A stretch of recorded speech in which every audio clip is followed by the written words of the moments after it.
You know, when things go terribly wrong and a crime scene cleanup is needed, the mafia calls in the cleaner, the one who disposes of the body after the hit or covers up the evidence after the crime.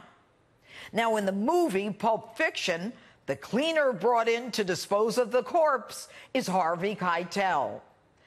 When covert missions go wrong, the government calls in its own cleaner. And when things go terribly wrong for the Democrats, they don't just call in a cleaner to get the job done. They call in someone who's been in the cleanup business for a long time. They call in the serial cleaner, former FBI director and now special counsel Bob Mueller.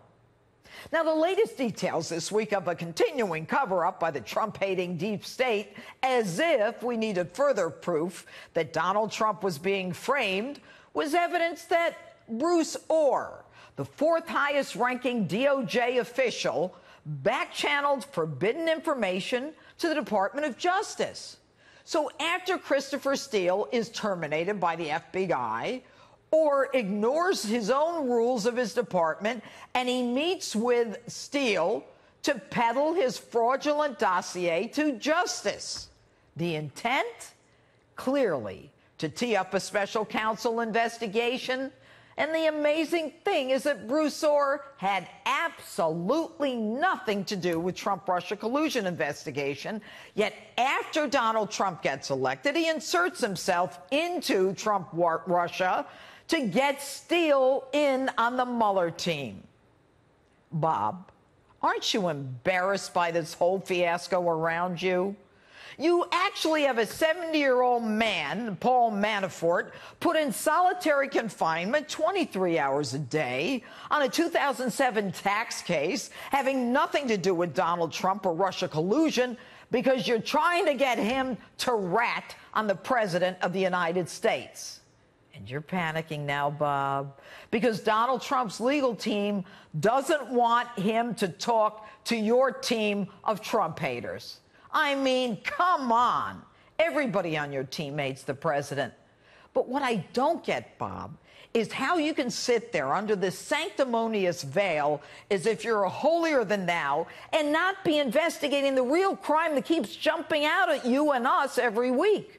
Why aren't you investigating James Comey, who lied before Congress, or Peter Strzok, who teed up a fake Russia collusion investigation, or Andrew McCabe, and now Bruce Ohr and his wife Nellie? His wife had a job with Fusion GPS, the group that Hillary Clinton funneled her money to get to Christopher Steele to create that fake dossier to make believe Russia had dirt on Donald Trump in the form of a sex tape.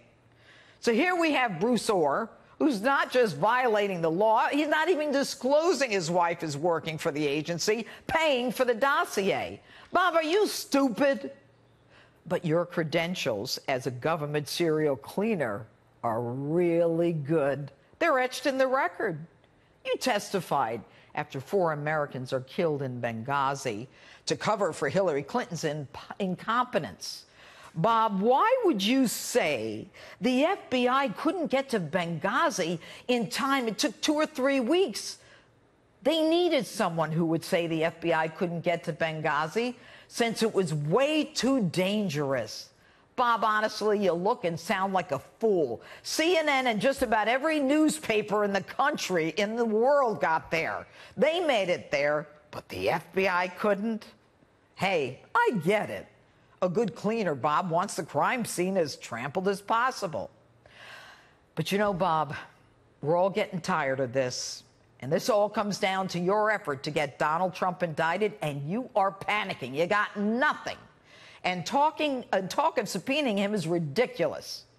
And Bob, you should know better, just between the two of us.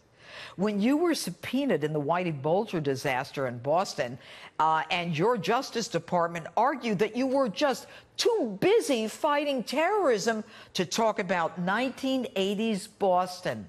You fought that subpoena, and ironically, you argued that the attorney that was looking to subpoena you, just like you're looking to subpoena Donald Trump, didn't demonstrate why information from you couldn't be gotten by other means.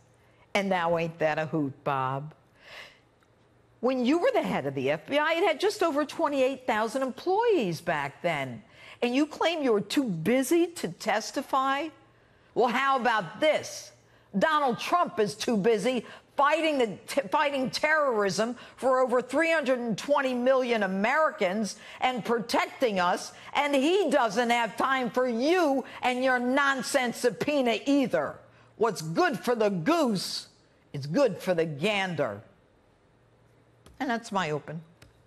If you like my opens, you'll love my new book, New York Times #1 bestseller, Liars, Leakers, and Liberals. It's all in there. If you're fascinated by any of this, the case against the anti-Trump conspiracy.